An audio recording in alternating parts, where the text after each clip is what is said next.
Hello नमस्कार दोस्तों, आप सभी को स्वागत है अपने यूट्यूब चैनल एनआर क्लासेस में। दोस्तों मैं नीतीश कुमार, जैसा आप थंबनेल देखकर आए, हम सब क्लास यहाँ में 12th का दोस्तों सीरीज चला रहे हैं 2021-2022 एग्ज़ाम के लिए। तो हमने कल सेट 1 देखा था, जिसमें कुछ सवाल सब्जेक्टिव ऑब्जेक्टिव दोनों को देखे थे। और मुख्य रूप से यदि देखा जाए तो हम सब प्रथम चैप्टर जीवों में जनन के बारे में देखे थे। उसका कुछ इंपॉर्टेंट सवाल लिए थे और उसका आंसर भी बताए थे। उम्मीद होगा कि आप उसको देखे होंगे, अच्छा लगा होगा। तो दोस्तों ये सेट 2 है, ठीक है। हम सब इस वीडियो में जीवों में जनन का कुछ सवाल बच गया है, उसके बाद उसको देखेंगे चैप्टर 2 पुष्पीय पौधों में लैंगिक जनन। वीडियो अच्छा लगे दोस्तों तो शेयर कीजिए, चैनल पे नए हैं तो सब्सक्राइब करके बेल आइकन को प्रेस कर सकते हैं और लाइक भी कर सकते हैं। दोस्तों आप इसी प्रकार से अपना प्यार बनाते रहिए। अभी ये हफ्ता तक क्लास 12th का ही चलेगा सीरीज, इसके बाद फिर 10th का लगातार शुरू करेंगे, क्योंकि बहुत सारे बच्चों का कमेंट आ रहा था कि सर शुरू कीजिए 12th का।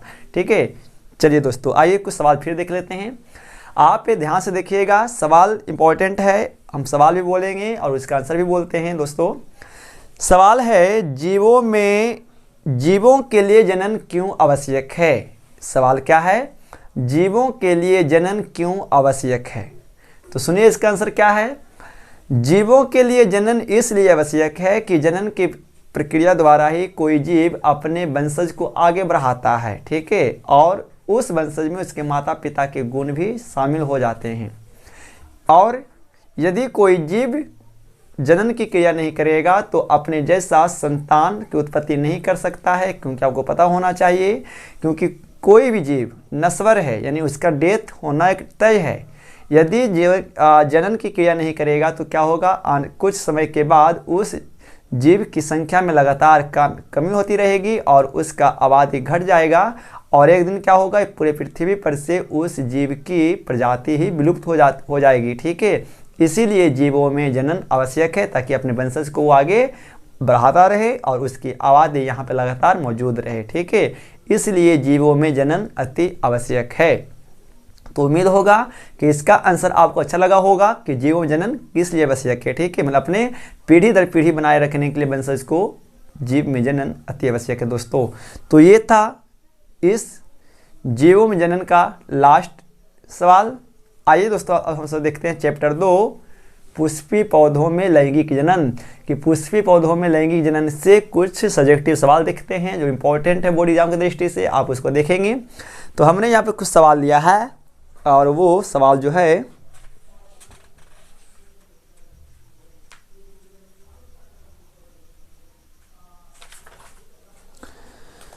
चैप्टर 2 है पुष्पीय पौधों में लैंगिक जनन। आइए हम इसका सवाल देखते हैं, इंपॉर्टेंट सवाल। आप वीडियो को बने रहिए लगातार, और अच्छा लगे तो शेयर भी करेंगे। जैसे यहाँ पे हमने एक सवाल लिया है, मोनोकार्पिक किसे कहते हैं, उदाहरण परिभाषा करें। ठीक है, यानी मोनोकार्पिक किसे कहते हैं। आप पढ़े होंगे कि दो चीज़ होता है, मोनोकार्पिक और एक होता है पोलोकार्पिक। ठीक है, हम सब यहाँ पे चैप्टर 2 पढ़ रहे हैं पुष्पीय पौधों में लैंगिक जनन। तो स्पष्ट बात है कि जितने भी इसमें सवाल होंगे वो कहीं ना कहीं पेड़ पौधे से संबंधित होंगे। ठीक है, तो मोनोकार्पिक क्या है समझिए। आप आसपास में 2 प्रकार के पेड़ देखते होंगे। एक वैसा पेड़ जो अपने पूरे जीवन काल में एक ही बार फल देता है, और एक आप ऐसे पेड़ को देखते होंगे जो अपने जीवन काल में जब तक उसका जीवन अवधि रहता है तब तक वो फल देते रहता है। इस आधार पे पेड़ पौधों को 2 भागों में बांटते हैं, और एक को कहते हैं मोनोकार्पिक और एक को कहते हैं पोलोकार्पिक। तो आइए सवाल क्या है कि मोनोकार्पिक किसे कहते हैं, इसकी उदाहरण परिभाषा करें। यानी आपको साथ में क्या करना है, इसका उदाहरण भी देना है कि मोनोकार्पिक किसे कहते हैं। दोस्तों तो याद रखेंगे, मोनोकार्पिक वैसे पेड़ पौधों को कहते हैं जो अपने पूरे जीवन काल में ठीक है,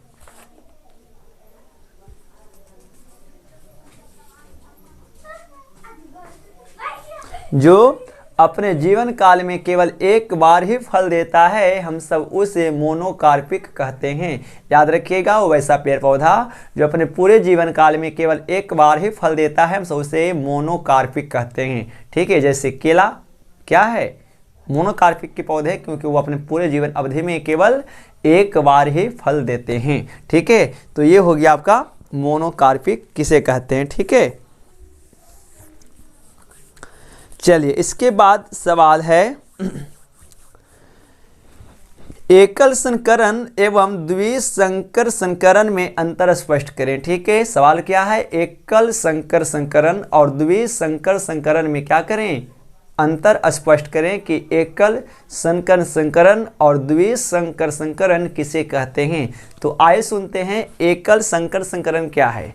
एकल संकर संकरण में क्या होता है दोस्तों कि जब दो पौधों के बीच है ना एक इकाई लक्षण का आधार पर संकरण कराया जाता है तो हम सब इसे एकल संकर संकरण कहते हैं। यानी जब कोई भी दो पौधा के बीच एक लक्षण के आधार पर यदि हम सब उसमें संकरण की क्रिया कराएंगे तो हम सब इसे क्या कहते हैं, एकल संकर संकरण कहते हैं। ठीक है, चलिए जबकि द्विसंकर संकरण किसे कहेंगे, तो द्विसंकर संकरण किसे कहते हैं, तो जब दो विपरीत पौधों के बीच अलग लक्षण के आधार पर संकरण कराया जाता है तो हम सब इसे द्विसंकर संकरण या इसे ही द्विसंकर क्रॉस कहते हैं। यानी जब दो पौधा लेंगे लेकिन दोनों का लक्षण अलग अलग होना चाहिए, जब उसका आपस में क्रॉस कराएंगे तो यानी संकरण की क्रिया कराएंगे तो इस प्रकार का जो संकरण कहलाएगा वो आपका द्विसंकर संकरण कहलाता है। ठीक है, तो आपको समझ में आया कि एकल संकर संकरण और द्विसंकर संकरण किसे कहते हैं। ठीक है, हम अभी यहाँ पे पुष्पी पौधों का लैंगिक जनन सवाल करा रहे हैं दोस्तों, उम्मीद होगा कि आपको अच्छा लगा होगा। चलिए सवाल अगला देख लेते हैं।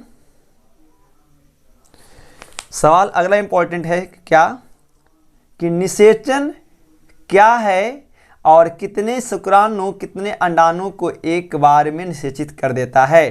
ठीक है, चलिए यानी निषेचन किसे कहते हैं और कितना शुक्राणु, ठीक है कितना शुक्राणु है ना, कितने अंडाणु को एक बार में निषेचित करता है।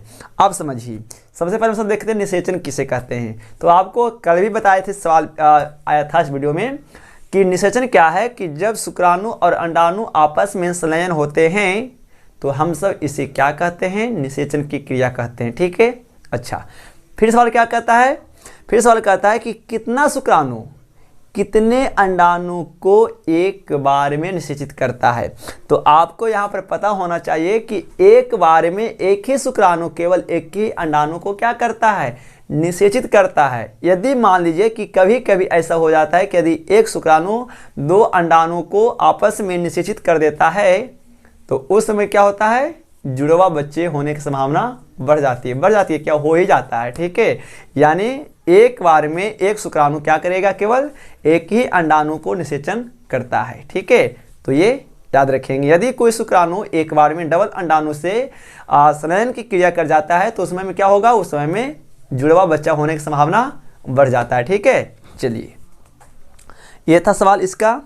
आइए अगला सवाल इंपॉर्टेंट है, आभासी फल और वास्तविक फल में अंतर स्पष्ट करें। यानी आभासी फल और वास्तविक फल किसे कहते हैं दोस्तों, तो सुनिए। पहले आभासी फल किसे कहेंगे, तो हम सब ठीक है आभासी फल उसे कहते हैं दोस्तों जब फूल का केवल अंडाशय ही फल के रूप में बदल जाता है तो हम सब उसे आभासी फल कहते हैं। यानी जब कोई एक पुष्पी पौधा है उसका केवल उस फूल का केवल अंडाशय ही यदि फल के रूप में परिवर्तित हो जाता है तो हम सब वैसे फल को क्या कहते हैं, आभासी फल कहते हैं। ठीक है, चलिए हाँ, लेकिन इसमें क्या होना चाहिए, इसमें है ना पुष्पासन या बाह्य दलपुंज की महत्वपूर्ण भागीदारी रहती है। तो इस प्रकार के फल को क्या कहते हैं, आभासी फल कहते हैं, जैसे सेब। चलिए, तो ये था आभासी फल। वास्तविक फल किसे कहेंगे, तो याद रखिएगा जब फूल का केवल अंडाशय ही फल, तरह के फल को वास्तविक फल कहते हैं।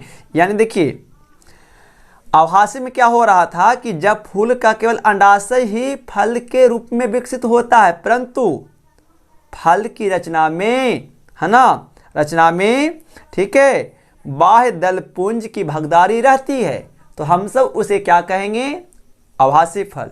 जबकि वास्तविक फल किसे कहेंगे? तो जब फूल का केवल अंडाशय ही फल के रूप में परिवर्तित हो जाता है तो हम सब वैसे फल को क्या कहते हैं? वास्तविक फल कहते हैं। और इसमें कोई बाहर से अपनी भागीदारी नहीं निभाता है। ठीक है, तो ये आपका क्या हो गया? वास्तविक फल। जैसे आम, आम क्या है? एक वास्तविक फल है यहाँ पे। चलिए सवाल आगे है, यहाँ तक हो गया होगा, आपको अच्छा लगा होगा। हमने वही सवाल को लिया है जो आपको अक्सर बोर्ड में पूछे जाते हैं, तो वीडियो को कंटिन्यू बने रहिए। आज मैराथन क्लास है जो वीडियो 10 से 12 मिनट का हो सकता है।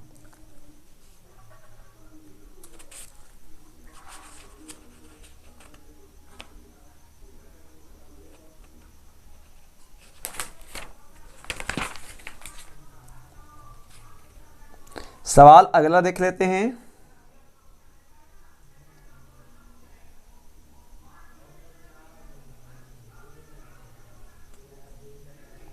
हाँ, सवाल क्या है? स्वपरागन किसे कहते हैं? तो स्वपरागन किसे कहते हैं आप जानते हैं क्या है?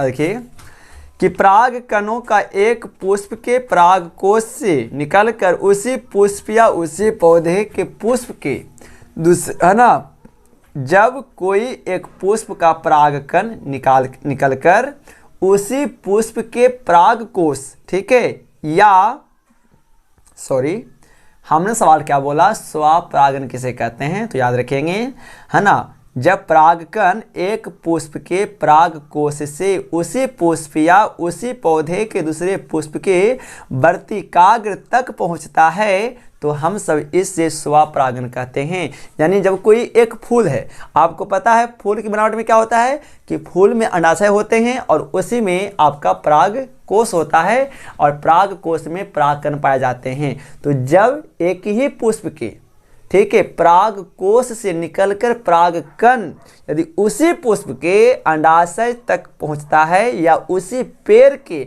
दूसरे पुष्प तक परागकण अंडाशय में पहुंच जाते हैं तो इस प्रकार की परागन की क्रिया को हम सब क्या कहेंगे? स्वपरागन कहते हैं। ठीक है, जैसे गेहूं, चावल, मटर, इस सभी पौधे में क्या होता है? स्वपरागन की क्रिया होती है। ठीक, तो ये पुष्पीय पौधों का लैंगिक जनन से इंपॉर्टेंट कुछ सवाल थे जो आपने देखा। उम्मीद होगा कि आपको अच्छा लगा होगा। दोस्तों आप इसी प्रकार से अपना प्यार बनाते रहिए और यहाँ पे क्लास 10th और 12th दोनों के लिए तैयार करा रहे हैं, तो जो भी आपके छोटे भाई होंगे आप उनको बताइए और अपने मित्रों को जोड़िए। तब तक के लिए दोस्तों नमस्कार, मिलते हैं अगले वीडियो में। थैंक्स फॉर वॉचिंग, जुड़े रहिए इन क्लास के साथ।